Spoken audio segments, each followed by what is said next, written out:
Direct देखो। देखेगा।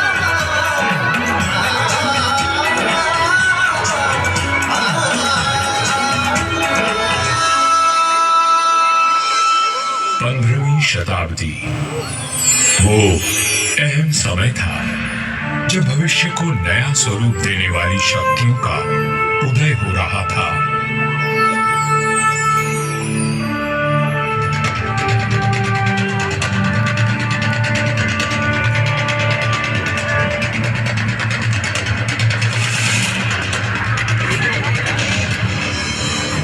लोधी राजवंश ने दिल्ली की गद्दी संभाली। मध्य एशिया में बाबर का जन्म हुआ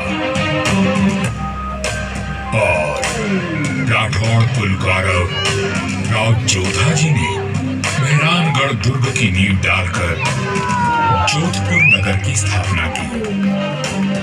1459 ईस्वी में बना मेहरानगढ़ उत्तर भारत की राजनीतिक सरगर्मियों का साक्षी भी रहा और केंद्र भी। जोधपुर के आकाश में राठौर राजवंश का तेजवान सूर्य दमका, जिसका उदय मंडोर में हुआ था। मेहरानगढ़ की उत्तर पश्चिम दिशा में करीब 9 किलोमीटर का फासला तय करेंगे तो मैं अपने बचे हुए अवशेषों के साथ आपका स्वागत करूंगा। मैं किला हूं मंडोर का। मैं इतना प्राचीन हूं कि मुझे किसने बनवाया, कब बनवाया, ये किसी को भी याद नहीं। मंडोर की भूमि से आज भी अतीत के सिक्के, मंदिर के अवशेष, तोरण द्वार, स्तंभ और उत्कृष्ट मूर्तियां प्राप्त होती रहती हैं। मंडोर संग्रहालय में प्राचीन भारत के सभी प्रतीकों को सहेज कर रखा गया है, ठीक वैसे ही जैसे मैंने अपने जीर्ण अवशेषों में अनेकों गाथाएं संभाल रखी हैं। अरावली की पहाड़ियों से घिरा मंडोर नगर मांडव्य ऋषि की तपोभूमि था और इसका प्राचीन नाम मांडव्यपुर था। महाभारत काल में यहाँ नागवंशियों ने राज किया और फिर गुप्त वंश ने इसे अपने बाहुबल से जीता। चौथी व छठी शताब्दी में हूणों का आगमन हुआ तथा परमारों ने इनके वैभव को बढ़ाया। मारवाड़ का विस्तार सबसे अधिक परमारों की समयावधि में हुआ और उस समय मारवाड़ को नवकोटि मारवाड़ भी कहा जाता था। तो 7वीं शताब्दी में प्रतिहारों ने यहाँ अपना साम्राज्य स्थापित किया और यहाँ के वैभव को बढ़ाया। मेरे साथ चलिए उस बीते हुए काल में जब ये तलवारें खड़कती थी, रणभेरी और नगाड़े कंपायमान होते थे, वीर हुंकार भरते थे और रणबांकुरों के जय घोष से आकाश गूंज उठता था। सन 1394 ईस्वी परिहारों की शक्ति अस्त हो रही थी। गुजरात के सूबेदार जफर खान ने दिल्ली की कमजोर सल्तनत के चलते मंडोर और नागौर को अपने कब्जे में ले लिया था। अब मेरी चार दीवारी में परिहार नहीं, तुर्क आ बसे थे। जफर खान का हाकिम ऐबक खान मंडोर दुर्ग का किलेदार था, जो आए दिन अपनी क्रूरता का प्रदर्शन करता रहता था। पीड़ित किसान मंडोर के इंदा परिहार के प्रधान वीरराव हेमा गहलोत के पास मदद के लिए पहुंचे। राव हेमा जी, ये तुर्क हमसे मनमाना लगान वसूल करते हैं। आए दिन हमारी गायों को चुरा कर ले जाते हैं और अब अपने घोड़ों के लिए घास से लदी गाड़ियां मांग रहे हैं। हम तो बर्बाद हो जाएंगे। अपनी शक्ति पर इतना अभिमान कि उसे दीन किसानों पर आजमा रहा है। भैरू जी की सौगंध, जुल्म करने के लिए अब ऐबक खान जिंदा नहीं बचेगा।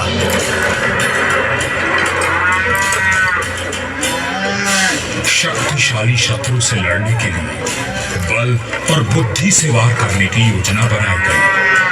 घास की कई 100 गाड़ियां तैयार की गईं और हर गाड़ी में हथियार लिए योद्धा छुपकर बैठ गए। गाड़ियां जैसे ही किले के भीतर पहुंची, क्षत्रियों ने नारा लगाया, आयो लड़ो फतेह कर दो, आयो लड़ो फतेह कर दो।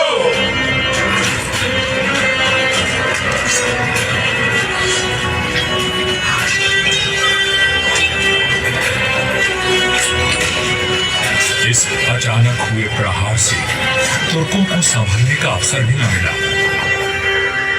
वीर हेमा गहलोत, समर शूर राव चुंडा राठौड़ और मारवाड़ के वीरों की प्रतापी तलवारें लहराईं तो शत्रुओं के सिरों के ढेर लग गए।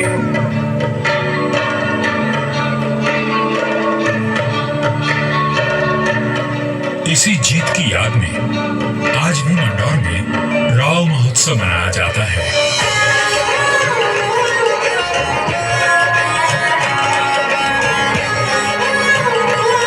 हर वर्ष होली के दूसरे दिन निर्भीक, साहसी हेमा गहलोत और सभी वीरों को याद किया जाता है और बाबा भैरवनाथ जी की पूजा की जाती है, जिनके आशीर्वाद से वीर विजय हुए थे।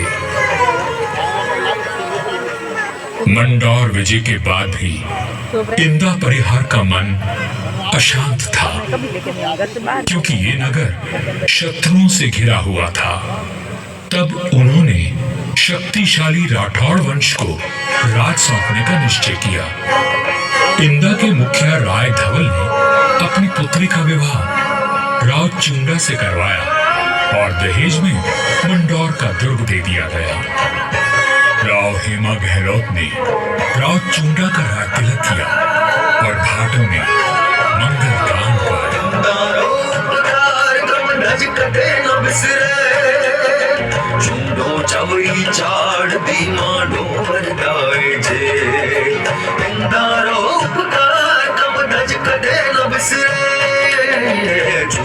अपने कौशल और सामरिक सूझबूझ का परिचय देते हुए राव चुंडा ने अपने साम्राज्य को बढ़ाया और मंदौर को मारवाड़ की राजधानी बनाया।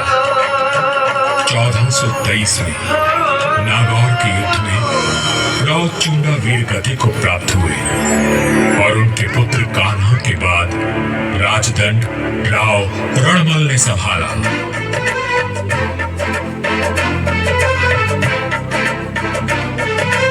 मारवाड़ और मेवाड़ में घनिष्ठ संबंध थे, परंतु मेवाड़ नरेश राणा कुंभा के कान भरने लगे।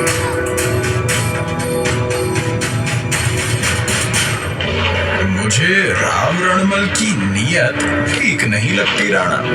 वो आपका राज हड़पना चाहता है। वह सिर्फ एक पक्ष को देखते हैं, दूसरे पक्ष से तो उनका कोई मोह नहीं।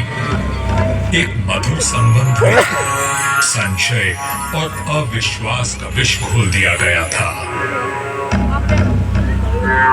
1438 ईस्वी में राव रणमल अपने पुत्र जोधा के साथ चित्तौड़ के दुर्ग में था।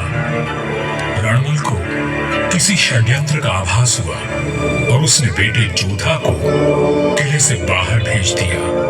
पिता की आज्ञा मान जोधा चित्तौड़गढ़ की तलहटी में पहुंचा। तभी एक डोम ने जोधा का ध्यान खींचा, जो एक दोहा गा रहा था।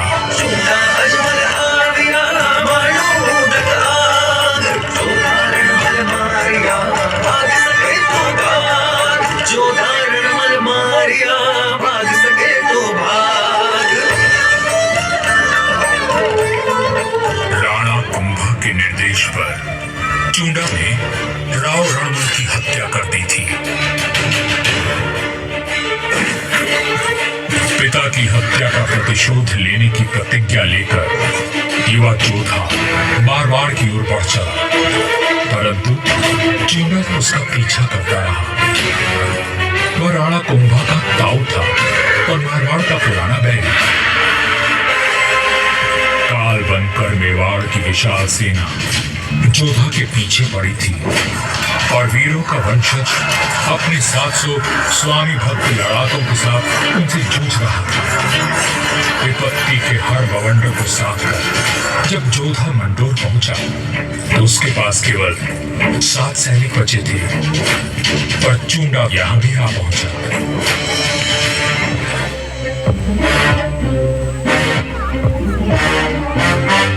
चूंडा बोला, मंडोर किले का कोना कोना छान मारो। रणमल ने मेरे भाई राघव देव को मरवाया था, मैं उसके वंश का नाश कर दूंगा। हुजूर, जोधा जांगलू प्रदेश की ओर भाग गया है, आप कहें तो उसका पीछा करें। रहने दो, वहां रेतीले टीलों में भटक कर वो खुद ही मर जाएगा। तुम राणा कुंभा के पास संदेश भिजवाओ, मंडोर पर अब हमारा राज है। पिता की निर्मम हत्या की पीड़ा और राज खो देने का अपमान लिए जोधा भटक रहा था। हर ओर शत्रु घात लगाए बैठे थे, पर जुझारू जोधा ने आस और विश्वास नहीं खोया। 15 वर्षों तक संघर्ष और अथक प्रयास करने के बाद जोधा ने दुर्भाग्य को जीत लिया। चूंडा की मृत्यु हो चुकी थी और मंडोर को राज जोधा ने फिर से जीत लिया था। समय बदल रहा था और देश पर विदेशी आक्रमणकारियों का संकट घिराया था। ऐसे में एक दूसरे से लड़ने के बजाय मारवाड़ और मेवाड़ ने संधि करी।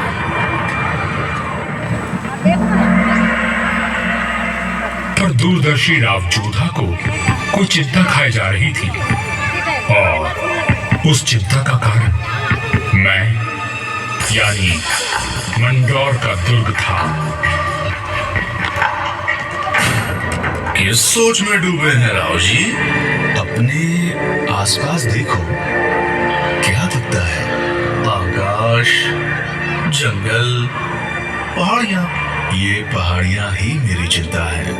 कई 100 साल पहले ये काफी ऊंची थी और किले तक पहुंचना कठिन था, पर भारी वर्षा और धूल भरी आंधियों ने इनका कद घटा दिया है।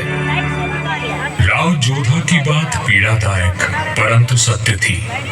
मैं भी अब बूढ़ा और कमजोर हो चला था, तो मेरा त्याग करके मेहरानगढ़ का निर्माण किया गया और ये सही फैसला था। भारत में जब मुगलों का आगमन हुआ तो राठौड़ राजवंश ने उनसे सीधी टक्कर ली और हार माने बिना संघर्ष करते रहे। इस सब में मेहरानगढ़ ने प्रमुख भूमिका निभाई। जोधपुर का इतिहास प्रेरणादायक वीर गाथाओं से भरा हुआ है। त्याग और देशभक्ति के कीर्तिमान स्थापित करके इतिहास में अमर हो जाने वाले वीरों ने जोधपुर का सर सदा ऊंचा रखा है।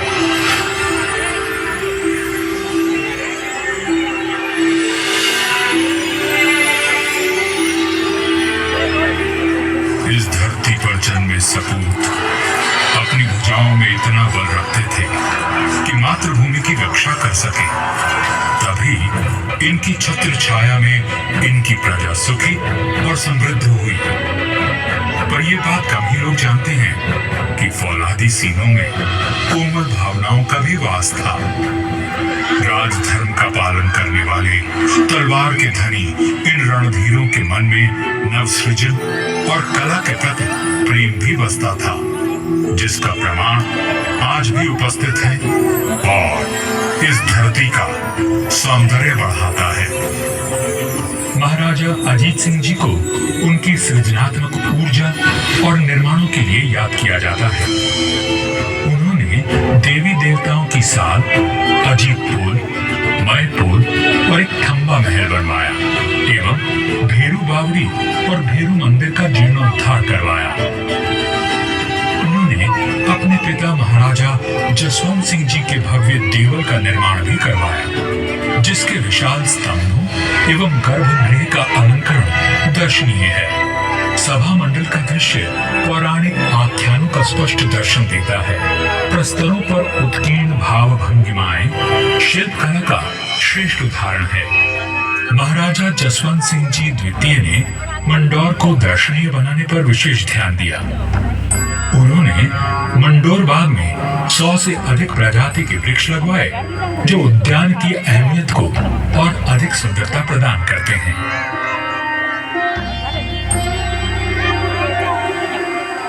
1896 ईस्वी में महाराजा सरदार सिंह जी ने मंडौर के बाग को और संवारा। महाराजा उम्मेद सिंह जी के समय 1923 और 1947 के बीच मंडोर उद्यान को आधुनिक रूप देने हेतु कई कार्य करवाए गए, जैसे नागादरी नहर का जीर्णोद्धार, देवलों व महलों के पास सुंदर बाग विकसित किए गए। इसके साथ ही 4 दीवारी व दोनों मुख्य द्वारों का निर्माण हुआ। मारवाड़ नरेश राव गंगा राठौर जी ने कहा था, नाम तो गीतड़ा या भीतड़ा सूर्य। युगों तक मनुष्य की ख्याति या तो साहित्य सृजन से अथवा बड़े बड़े निर्माण कार्यों से रहती है। राठौड़ राजवंश अपने पराक्रम और निर्माण के लिए अमर रहेगा।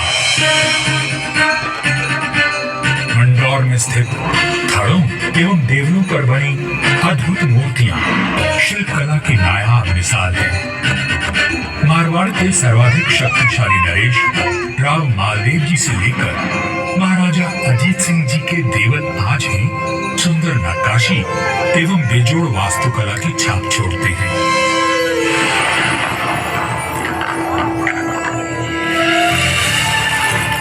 महाराजा अजीत सिंह जी के देवल का निर्माण इनके पुत्र महाराजा आदित्य सिंह जी ने संवत 1793 में शुरू करवाया, लेकिन इसे पूरा उनके प्रपौत्र महाराजा भीम सिंह जी ने संवत 1856 में किया।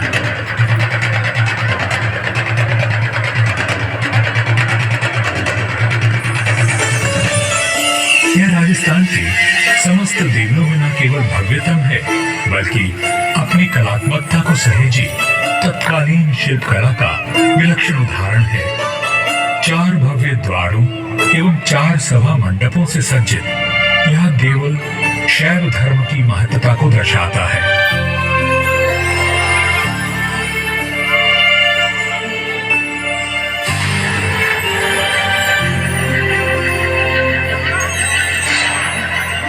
आजादी के पश्चात यहाँ कई विकास कार्य करवाए गए और 1968 में यहाँ के महलों में संग्रहालय की स्थापना की गई।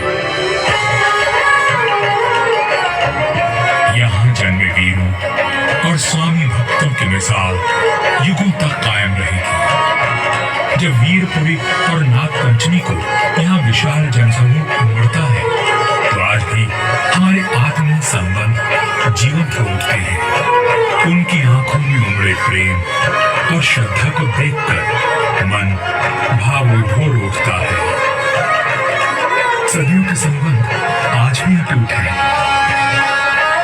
मुझे तो समय की आंधी ने नष्ट कर दी, पर मंडौर के देवल, मंदिर, छतरियों और बाग को संभाल कर रखना इस पीढ़ी का कर्तव्य है।